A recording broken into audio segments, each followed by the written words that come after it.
So, hello everybody, it's Neil Foley from the Business Growth Club here. I'm really delighted that we've got Kieran Miles with us today, that some of you will know and some of you won't, and you're about to find out what he's all about and who he is. How are you then, Kieran? Yeah, I'm good, thank you. I appreciate, giving me the opportunity to come on the podcast. I think the pleasure's mine. Now, what we're going to do over the next half an hour, there's a fair bit of background noise because we're outside a cafe in Norwich in the sunshine. What we're going to try and do is explore over the next half an hour or so is Kieran's a very different generation than I am. You're 27, is that? I am. 27? Don't say it out loud. No, don't look it. You look even younger. It's even more insulting to me. So we're a different generation, but I know you've built your business really and hugely successful for somebody of your age on the fact that old sods like me need to know what the younger generation are thinking. Is that how Keiko was formed? Yeah, very much. So I used to run a business which sold radio and TV stations, and we sold them to colleges, universities, hospitals, community groups. And as part of that, we were focusing on the digital offering. So we were focusing on how do we create what you would probably now say is the iPlayer. And we were doing this in 2010. And it was really, I guess, using all of the new digital tools. From the back of that, I went out into the world where people were saying, oh, well, you've obviously got some digital understanding. Could you help us? You are of the age group. You seem to have some commercial nous. So, what does that sort of translate to for our business? And before I knew it, I had a consultancy, and before long it needed a name, and it grew that way. And it was really that organic. So everything that Keiko is about has been built on results, it's been built on reputation, It's been built on working with one client to help them see real results, and then, as I say, a recommendation off that to get another client. And are you perceived as a threat by some of the existing agencies? Because are you the sort of the incumbent and the upstart trying to beat the incumbents? I don't know. I think a lot of agencies currently don't. If you take a typical, say, PR agency, somebody focusing specifically on marketing, they would see the ideas that I bring potentially as a threat, but they would also see it as a good opportunity, if they think of it smartly, to then act on the kind of stuff that I'm bringing to the table. You then take, say, your auditors, your accountants, your law firms that are again also advising your bigger consultancies, your Deloitte, etc. I'm just a more agile version. Online and through various different pieces of software, you have access to the same information as they do. It's about interpreting it in a very different way, potentially. So I guess, as much as maybe I could be perceived as a threat, I like to also think, the main core of what we do is help businesses to grow. So if anything, that should be a kind of a supporting foundation to help somebody else at their part.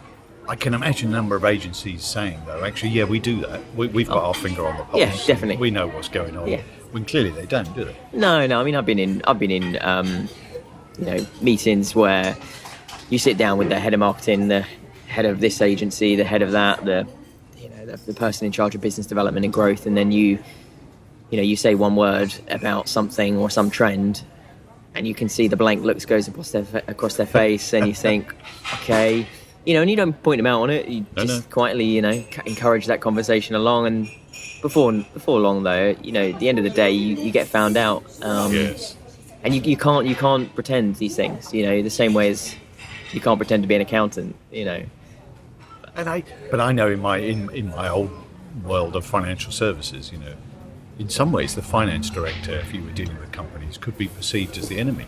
Oh yeah, often they are. Yeah, because in my world it was, if I had explained something, then the MD could be sort of the unspoken bit is, well, why haven't I been told this already? Yeah. And how do you get around that bit? Well, I think you do see it, but I think more so people, if a company comes to me, it's because they recognise that there is an issue, or they need to grow, or will need to be disruptive. Yeah. You take some very large businesses that are the Titanic type companies, the ones that do take a long time to turn. Someone's coming down with some music. We've got a party coming down. It's not even our music. It's tad loud. Yeah, let's go. Different. So that's your that's your demographic. That's my That's demographic your there. I'm demographic. helping him out. Yeah, exactly. But I mean, point exactly, right? These chaps are now walking down there, not a real care in the world. No. You know, if we said, mate, could you turn that down? They'd probably tell us to do one. Yeah. You know, it is a completely different behaviour world, set. You know, completely. And in some ways, that's a good thing, isn't it? That I think that lack of just respect or whatever. Respect's probably not the right word, but actually just doing your own thing, and who gives a monkey's what other people think. Certainly, and I think actually the smarter people in that mindset do actually focus on that respect part. Yeah. So it's about saying, okay, I respect your view. This is mine. This is my argument for that view, and I'm going to disrupt on that basis, rather than maybe just two fingers, screw the world. Yeah, just disrupt. So yeah, I mean, as I say, I think, you know, the businesses that do come to me, the big archaic Titanics, are the ones that do realise that if Amazon decides to go into their market tomorrow, they could have a problem. The same way as if Google decided to turn on. Where does that end, though? Because Well, I'm not sure it does. Yeah, it's fascinating, isn't it? I mean, it may end if there's a fault. You know, if Amazon suddenly lose all our details and we all get charged a few £1,000s on our card without us knowing, we're probably going to say, I don't know about Amazon anymore. But will that happen? I'm not sure. Because they're talking about moving into the pharmacy space, aren't they? And suddenly, you know, Boots, whoever owns Boots, the share price drops 10% in a day because everybody goes, oh my God, we're up against the big competition.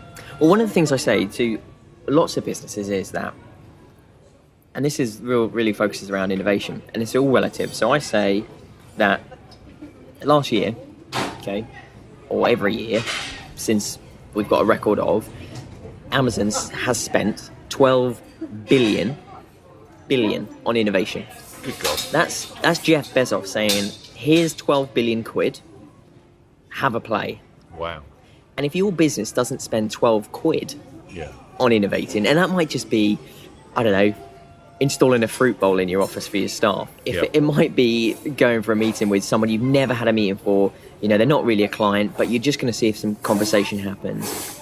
If you're not sending something to your customers to say thanks for being a customer, if you're not doing anything with just £12, then if Amazon is fighting you, you know, exactly, you know, because they're a force to be reckoned with. Now, I'm not saying that 12 quid is going to go up against them, but the principle is there. And are you coming across the bigger companies then who really aren't spending on innovation at all? They're just cash cows in terms of it's too attractive. Well, I think what they're looking at is an innovation they're looking at innovation as a massive thing, as like a new product line, a completely new direction. Well, often the best innovation is in iteration. Yes. You know, it's actually about... And it's a mindset, isn't it? Yeah, I'd say it's a mindset. I'd say it's an ability to not be scared of actually saying, okay, well, we can move a little bit to the left, we can move, try, okay, that didn't work, so we'll move back. You know, we'll move a little bit this way. Oh, that didn't work, so we'll try again. And often I think it's really easy for when you start using terms like innovation to think, okay, right, we're reinventing the wheel. Well, we don't necessarily need to. No. It is just an iteration. I mean, you've found that in, you know. Yeah, I mean, I think the Business Growth Club, the principles I'm always looking at is people ignore their existing customers. I think that's the big one for me, is that people spend all their time and energy trying to generate new clients and new inquiries and new prospects, and ignoring the poor people over here who bought from you 2 or 3 times already and like you and trust you and know you, and you do nothing for them. Yeah. And I guess I suppose that's one of the things you read about things like House of Fraser, isn't it? If you're selling a commoditized product, which they are, pretty averagely, it's actually all about location, and if you're not in the right locations, then actually you're toast. Because of the likes of online and Amazon and everything else. Well, I mean, retail has got big challenges at the moment, and you know, it's not just an overnight thing. No.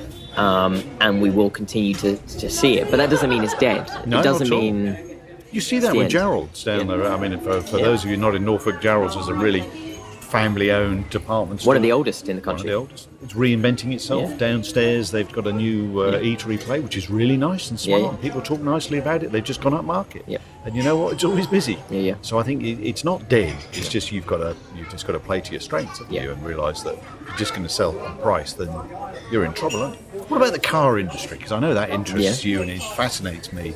There was some stats I saw the other day saying that the average age of buyers of new cars is I think I'm right in saying mid-60s. It's 50s, 60s and 70s, because they're the people who can afford it, want to buy a car, etc. Where does your generation stand on cars? I mean, are you that interested in owning them? Well, I guess that was going to be my point. Yes, the older market, or the older generation of that market are paying for cars outright, are buying them. Yep.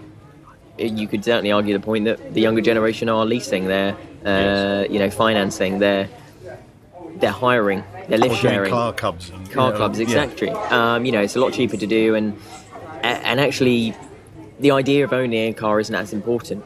Of course, I'm not kind of tarring everyone with the same brush here, because actually there are people that do want that lovely car, and that's an ambition or a material object that they desire.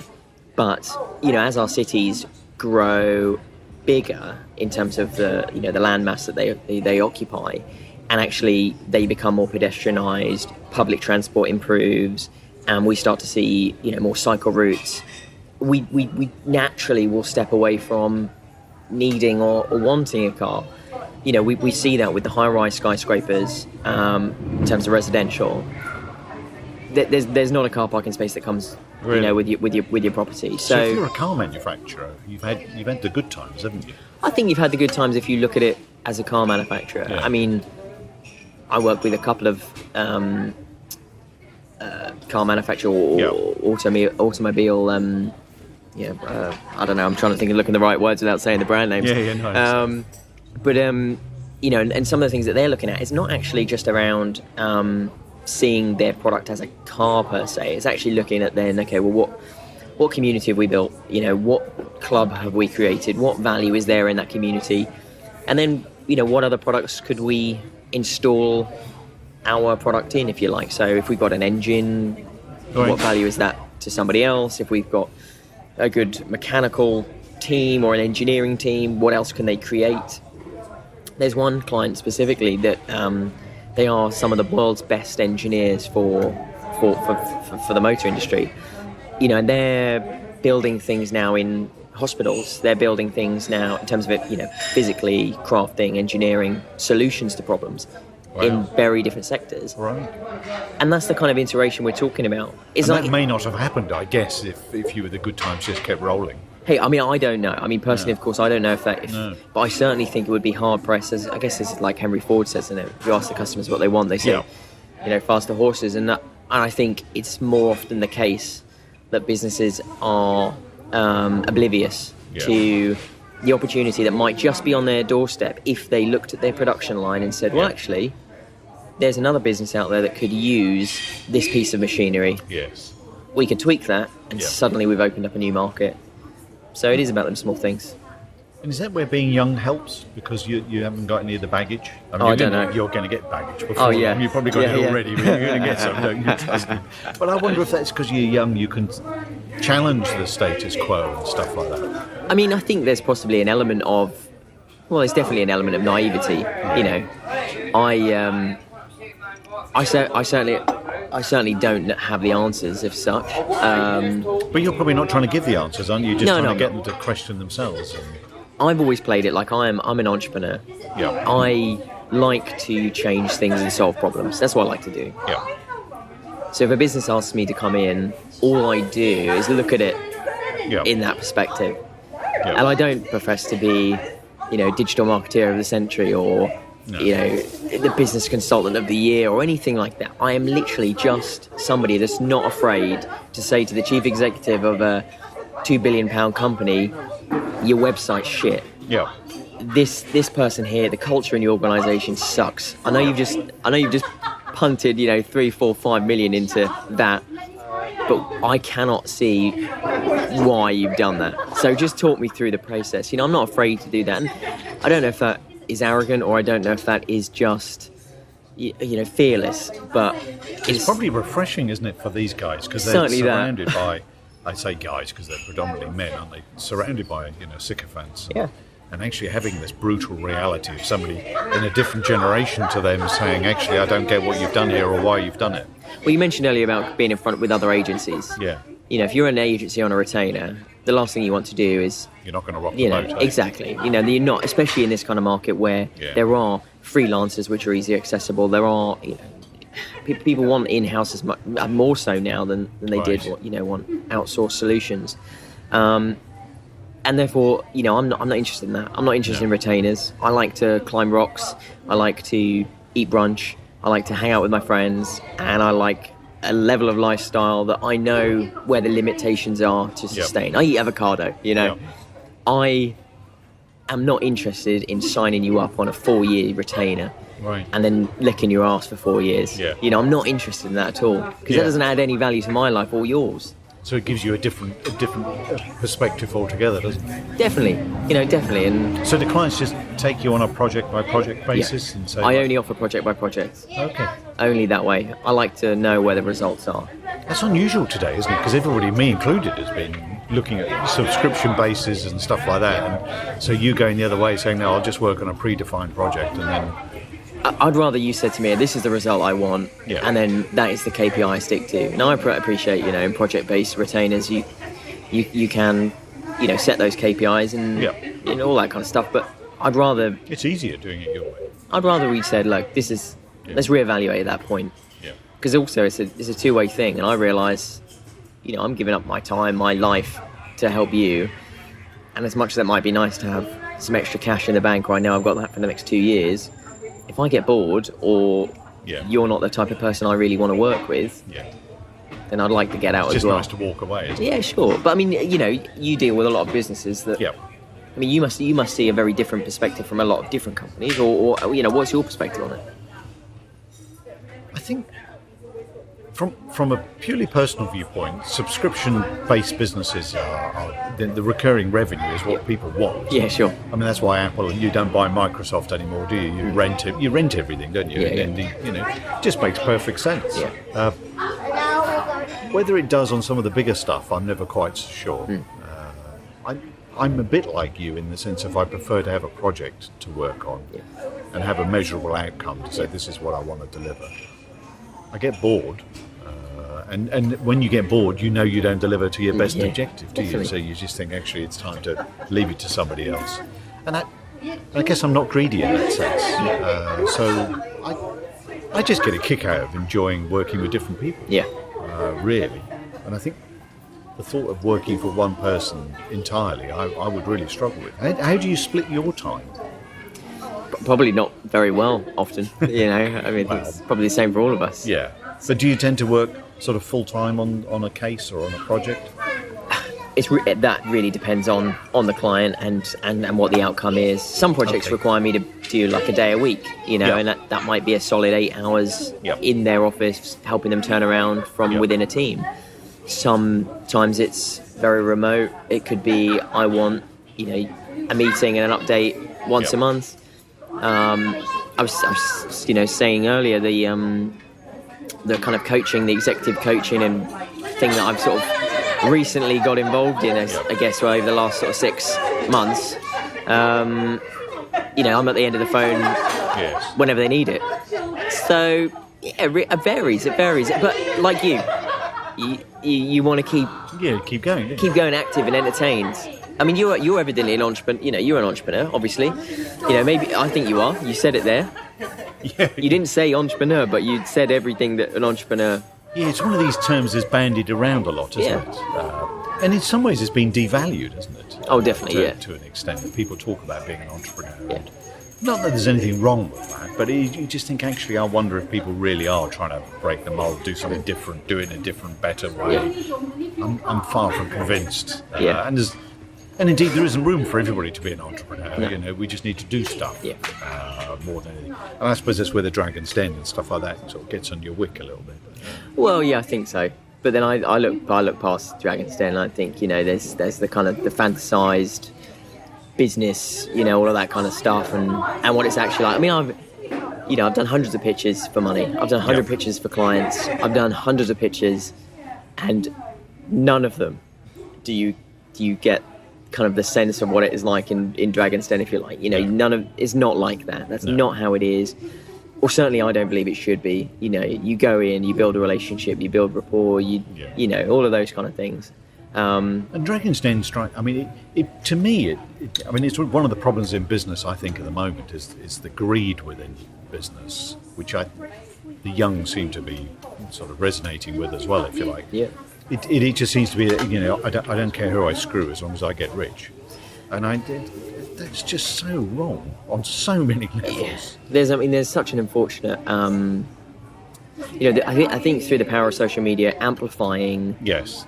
Wealth or access to wealth. There is this kind of visualization, very, very clear visualization of what wealth, if you like, looks like, or what being rich looks like. And that is, it's kind of visualized, as I say, in these private jets and fast cars and nice handbags and blah, blah, blah. But I think if we really look beyond it, the true entrepreneurs, the true engineers, the ones actually solving problems, those things come into it never. They don't. They might do a little bit down the line when they've got business and it's kind of going. They're thinking, right, actually, right now we can reinvest and grow and employ more people, and actually finance does come a part of it. But when you start out as a real entrepreneur, there's a problem and you're solving it, and that's nothing else matters. And I guess that links back to being an engineer as well. We look at we say entrepreneur. We say entrepreneur, but engineer's a good word. That very much means engineer. It very much means it's a creator, if you like. Ryan, what are the younger generation of what do they think of business and the idea of being in business? And I think they like the idea of it. Do they? Yeah, I think they like the idea of it because... With a more of a social conscience in terms of it's to solve some of the world's problems rather than... The serious ones, yes. Right, okay. I'd say the people that are serious about getting into business, and again, I'm not trying to blanket cover this, but no. They do have more of a social conscience, whether that be using responsible and sustainable suppliers or being aware of the carbon footprint. Those kind of things. But then there are the ones that just like the idea of being in business, that would happily just put on their Instagram account entrepreneur or director or whatever it might be. But that's not something that's new. No. You would have seen it, I'm sure, in the past. I was talking to somebody before we met this afternoon. It's like titles, isn't it? Yeah. Which, nearly always, if you're in a small company and you give yourself a title, it just doesn't sound right. No, it's Unless true. it's very clear to other people that I'm in operations or whatever, that's fine.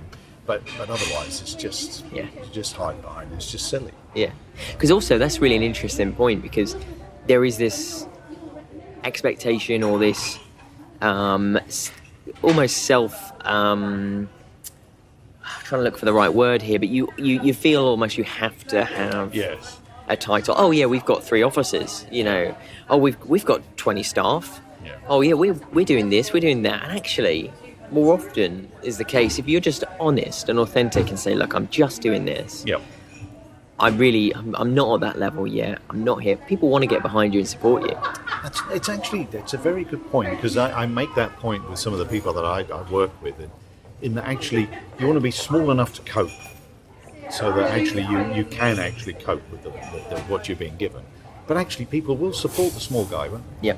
They just want to help the small businesses, and in the main. Yeah. It was one of the things I learned a long time ago on a course. Was some of the guys that I was working with were middle managers and really on an upward career trajectory. I was the only guy running my own show and doing my own thing. These guys were younger than me, forward thinking and bright and the rest of it. And that was one of the key things they said, that actually when they're awarding contracts, the price was almost secondary. What was important is that you could do the job. Yeah. So there's 100 cogs in this wheel, you're one cog, just don't frigging break. Yep. And so they were actually looking very much underneath the tender to say, what are your margins? Yeah. Because actually, if you cut it to the bone, we know you can't deliver. Yeah. And pure common sense. Yeah. And you'd expect without getting too political, you'd expect the government to do that. And yet, time and again, we see that with the likes of all the different companies that have got into trouble. Yeah. That actually they pair it to the bone, and then lo and behold, they can't deliver. Yeah. And you think it's no shit, Sherlock. I mean, it's hardly a surprise, is it?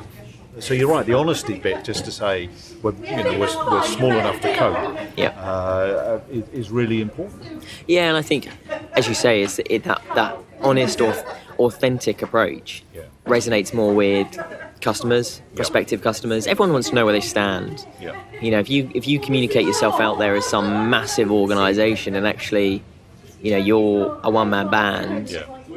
There are, of course, benefits to pretending to be as big as that, but if you then have people wanting your time and you can't deliver because you've overbooked it out, and they're thinking, well, actually, I thought you were this big, huge multinational, and there's you sitting in your shed in the garden. If you, I'm sure, just had an honest conversation with them and said, look, I'm going to dedicate this time to you. I am just me, so it will take me a little time to get back to you at some point. Yep.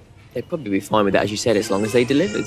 Yeah, that's all you care about. I always tell people that you should never lie, clearly, but you don't have to say you've got 12 employees. You can talk about teams. Yeah. Because, for instance, the team I've got within the Growth Club is probably about 12 or 15 people that help deliver it. Yeah. They're not employees of mine. They're all running their own show. But they give me time and we work it out.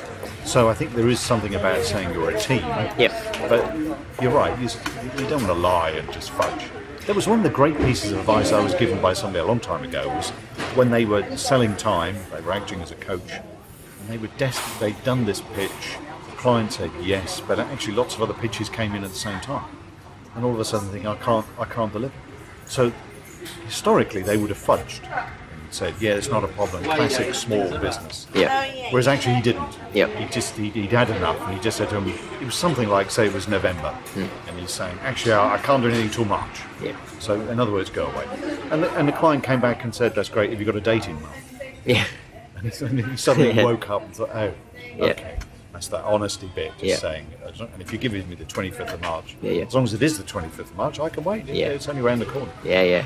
Actually, I mean, it's a big jump for people to take. It is, isn't it? It's a big jump. But I actually think there's a lot more power in it. There's a lot more power in it. Yeah. It's honest, it shows you're in demand, it's got all the right things. Well, and also, there's a self-empowering. Yes. I mean, I have been very much aware more recently than ever, and when I say more recently, I'm saying the last 2 years definitely, that when I started out on my journey more officially at 17 years old, I was being the entrepreneur in the sort of the daytime that was hustling and making money and trying and testing and disrupting. But then in call it the evening, I would be the entrepreneur that everyone expected an entrepreneur to be. I thought, right, I've got to dress like this, I've got to do this, I've got to do that. And as I went through my career, I increasingly found myself getting to the point where I would, and I don't mind saying this out loud to you, and the others, I would put on Kieran Miles.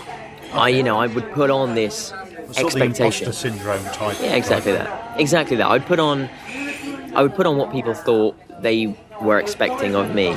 And I, at one point, really lost my way of where I was in terms of where I wanted to go, business, etc.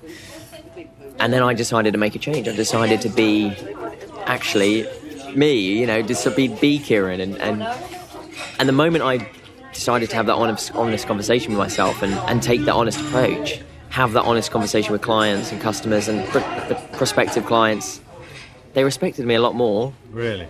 They gave me more business.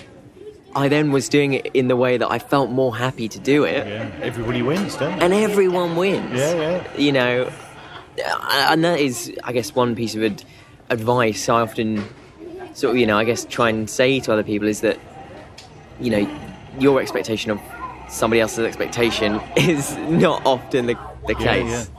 So the honesty I think is really important, the authenticity. And do you get asked for that often then? There must be a lot of younger people, and lots of people who would say, I want to be like you, I want to do what you do, or your journey. Well, I mean, what advice do people want?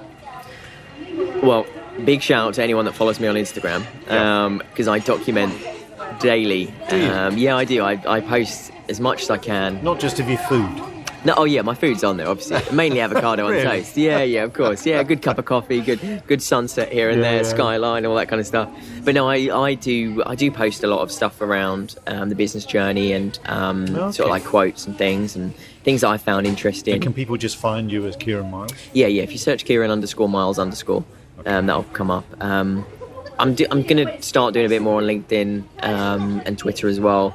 I was really heavy on Twitter, then I thought, no, I'm just going to focus on Instagram, but I'm going to go back to LinkedIn as well. But the point being there that a lot of young people from schools I've gone to talk at or deliver like a motivational speech to, or an enterprise class or a guest lecture, follow me, and maybe certainly on a weekly basis, but sometimes every few days, I'll have a question about, I'm thinking about doing this. What advice would you give? Or I've got this. Have you got time to answer these? I've always got time for people. Really good for you. I mean, how many followers have you got there? Oh, not many. No. Really? Yeah, don't bring that up. I've not got many followers, but Time on any time at all. Anytime. We have got the time, sir. I will tell you the time. For restaurant. It is now 6:05. No, that can't be right. Oh, 4:05. Sorry, Five. I've got 16:06. Confused me. Thanks. That's all right. No worries, sir. So we're dealing our public service here. Yeah, I love that. So you still find time to do stuff. So the advice that people want is it they're starting out on business. More often than not, yeah. Okay. But I always find time because I think it's really important that you do find time for people. Yeah. You know, I mean, I've been I still am. I'll reach out to people all the time through LinkedIn and DMs and everything else. Look, this is literally we've live. We now got Richard Pearce from Barclays. We're Say live hello. podcasting right Say now. hello, Richard. Hello, Richard. Hello, Richard. No, that wasn't very good. It's a shout out for Barclays on there. Fantastic. Yeah, we're just live podcasting. Brilliant. So we'll come back to you. We Thank you. The furriness is just putting on edge. And we haven't mentioned RBS in their survey yet. We haven't done any of that. We've been. Well, doing it. I'm a Barclays fan. You know, Barclays have got behind the Avocado Club. Barclays have pushed the Avocado Club across the country, and that just, for me, is why they're one of the best banks. Well, they're best. trying to do something a bit different. Well, exactly, and you got to. That exactly comes back to what we were talking about. There we go. Anyway, Richard, I won't keep you waiting. Guys, I'm now off to see another young entrepreneur that's changing the world. So great to see you guys. I'm about to pop in and get my free coffee, and I'll see you soon. tomorrow. Yeah, I'll see you all right? tomorrow. Take care. Cheers, Bye. Richard. Yeah, the Avocado Club's an interesting one, isn't it? The Avocado Club's an interesting one because it's did it start off in Norwich and is now spread all over the show? That was madness. I mean, I was going to networking events, and I was getting more and more frustrated with eating an unhealthy breakfast. Yeah. Speaking about the same old thing, and I hate that thing when you sit down next to somebody and the first question they ask you is, what is it you do? Yeah. And I'm just thinking to myself, that's just such a boring, uninteresting, uninspiring question. I love to talk about the rock climbing clothing brand that I have called Duco. I can spend hours telling you about that. But you know what is really important to me is the environment, is healthcare, is education. Yeah. And I can talk for days on that because they're super passionate to me. And that'll be the same with you. If I say to you right now, what is it you do? You're going to go straight into your pitch, which you perfected over time and time and time. It's an elevator pitch. Isn't it? Exactly. But if I say to you, what's your passion? Suddenly it changes. What gets you up in the morning? Yeah, come on, I want to know who you are. Yeah. And also because that now more And than is that ever. the focus of the Avocado for those people, including me, who've not been? Well, you're gonna I'm go. go. I'm gonna In go. 26th of September. So what is the Avocado Club? Right, What makes it different? We turn up to a restaurant, a venue. We eat avocado on toast. Yeah. It's an hour and 15 minutes, but Yeah. everything's pretty much sewn up in an hour. You meet different people. Yeah. We have a theme, and that could be, to give you the last theme, it was work-life balance. So Yeah. sort of looking at health, physical and mental, the balance you need to have or could have. Just ask a question. The format is that we, as I say, eat avocado, have the big question, talk about it. And we talk on small tables and in just groups. talk. Yeah, you just pull up a pew, sit down, Okay. And have how a many chat. people come along? Last one we had 37. Oh, wow, it's good numbers then. Well, I mean, it was because the first one, which was 3 events prior to that, was 11. Yeah.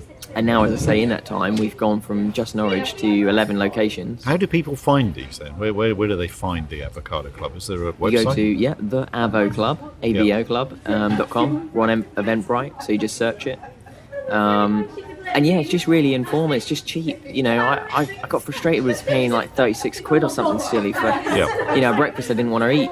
Yeah. To speak about something I didn't really want to talk about. Yeah. And actually, I knew I wasn't the only one.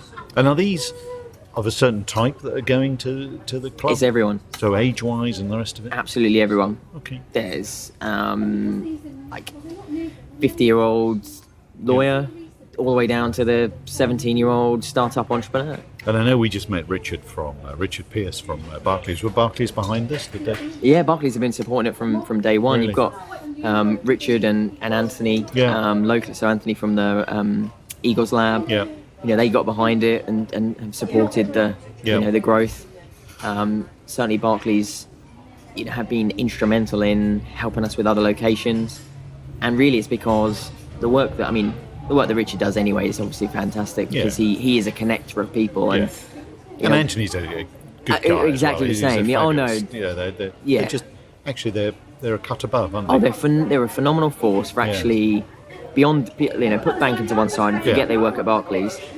They are people that want to do good for our community. They want Norwich and Norfolk to thrive. Yeah, they're very passionate about that. And I admire that. And through that, they've connected.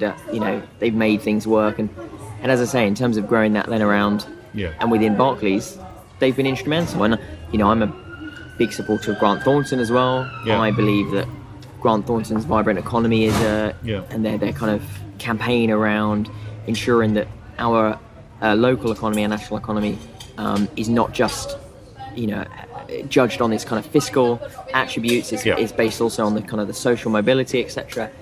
And I'm a supporter of their way of thinking, and they've got involved and said, actually, this is the kind of step forward that we think should be taken, and we're seeing that grow. So that's great to see big businesses and huge exactly businesses actually take that stance, isn't it? Well, I mean, hopefully it's a credit to what the club represents and what it means. And it's now all over the show, isn't it? Yeah. So all the way to Salford, to Bristol, to Jersey, to Norwich. So we're kind of the full corners of the country, and hey, you never know, the first one could be overseas. But I know Jersey's overseas, but maybe a different continent soon.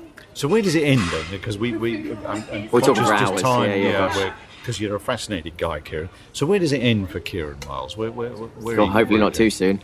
That's true. Good point. I don't know. I really don't know. I'm not even sure I've got started yet. Really?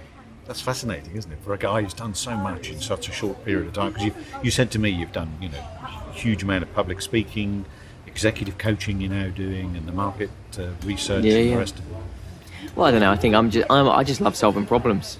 Yeah. I love solving problems. Did you always? Did you Are you a frustrated engineer then? I don't know. Take stuff apart. Oh yeah, I used to. Yeah, my granddad will definitely second that. I used to I'd be in his shed taking everything apart. Really? I wouldn't put it back together though. I'd take it apart. I remember there was calculators and.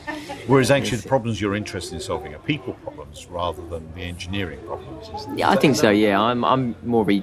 I guess I'm probably more of a user experience type of, perspective. But at the same time, I've got 3 things that I'm passionate about: education, health, and the environment. Yep. Everything I do is linked to those things in some way. Yep. And again, that comes back to kind of putting my truth first, who I am first. And I realise that those are the things that I really do care about for not just me, but for other people. I want healthy communities. I want us to have empowered educated communities. I want us to be living in a place which is clean and conscious of the animals that live and inhabit there as well. And and I mean, I can go on for hours, and that could transcend to very different things. But everything I do links to that. So I guess as that passion keeps flourishing, I guess there'll always be something that I'll be after. But you must find that as well. I mean, what would you say is your passion? I actually just like helping people. Yeah. And then it sounds a bit nauseating, doesn't it? You pass the sick bucket. But actually, I want to make a difference in a small way. the world is very interconnected, and actually it doesn't matter whether you help somebody in a small way or a big way. So for me, it's never been about the money. I'm not motivated by money in the slightest, much to my wife's disappointment. But we have a nice lifestyle, and we've done very well out of life. But actually, earning money now, I read it somewhere the other day, and if you've got enough money to pay the bills and go on holiday, and you've got a house and you can eat, what more do you want? Yeah. And I think it's really important, actually. Like, I'm making an assumption here. You may have experienced it, but certainly from growing a business, early days, I've been at the spending 25p a day on whatever you can to eat or drink or whatever. I've done that. I'm going to walk an extra 5 miles so I don't have to have a bus fare. I've done I'm going to sip this cup of tea for so long so I don't have to get another one. I've done that, and that has then allowed me to continue on my journey to get to where I am. But at the same time, I would do all of that again for something I'm super passionate and I care about. And I think often people believe that there is again, through other people's expectation, there's a quick win, or everyone, well, it's easy to say you don't need money when you've got money kind of thing. But I'm glad to hear that I'm thinking of a word like empowerment for you. Even though small, maybe sometimes small changes, they're all empowering ones. Yeah, they are. And actually, there's no bigger kick, isn't there, than seeing somebody make the change because you've suggested to help them, coach them through it. They've had the courage and the support to actually do it, and then it works. When was the first time you realised that was something you were super passionate about? Probably a long time ago. I would think probably 30 odd years ago. Was there a moment that happened? I don't think so. Well, you've caught me on the hop there, Kieran, so I don't think there was one or two. But I've always got a kick out of helping people and financially helping them in terms of organising their finances and looking after themselves through to the business side. It's just not. It's just a human thing to do, isn't it? Yeah. And that interconnected bit within the world. Although I'm quite a self-contained individual, I'm very much of the belief that actually we're all interconnected and we all need to help each other. And in a way, it always feels a bit odd to me that we all live in little boxes. Yeah, definitely. And you just think sometimes this is odd. I walk the dog and I talk to everybody I meet. And you talk to all sorts of people and you get to know them, and then we all go and live in a box and then watch the television, which is just crap. Yeah. And you just think, it's just weird, isn't it? Yeah. So, I mean, you asked me the question, like, where's the end goal? I mean, on that basis, from maybe not the end, but... Yeah, I hope not. Yeah. My end is probably closer than yours. I don't know, there's 3 or 4 businesses on the go at the moment, all of which actually could make a difference. And a real difference. One in particular, possibly in India, which I think is fascinating. Have you been to India? No. Oh, you're going to love it. I sit on the telly, but we will do because of this other business which is taking off now, or starting to. We've got the embryonics there. Is it northern India, southern India? I think we'd go anywhere. Oh, you've got to. I honestly implore you to go. Going to India is like getting punched in the face with culture. You see that every time you see it on the telly. It just looks fantastic. You're going to love it. I'm so excited for you. No, that'll be good. So we'll explore that more. Yeah. I'm conscious of time. Oh, sorry. No, don't be sorry. Because we've been rabbiting for about 40 odd minutes. Where do people find you, Kieran? Where do they find me? Find you? Instagram, you said, was Kieran _Miles underscore. Yeah. Twitter is just Kieran _Miles. LinkedIn, obviously, just Kieran Miles. My email is k@kakeke.com. Okay. No, kakeco.com. Yeah, that's the one. I'm happy for people to email me all the time. Yeah. And the Avocado Club is AVO, the Avo, avoclub.com. Yeah. Keiko is keiko.com. Yeah. So they can find you if they want you. You can find me. Yeah. I'm not hidden. I'm not hidden, and I'm here to just go on adventures and learn and solve problems. So reach out, please do. Well, it's been great. Thank you very much indeed, Kieran, and thanks everybody for listening. Thank you. And spread the love and get in touch with Kieran. And until next time, goodbye. Thank you.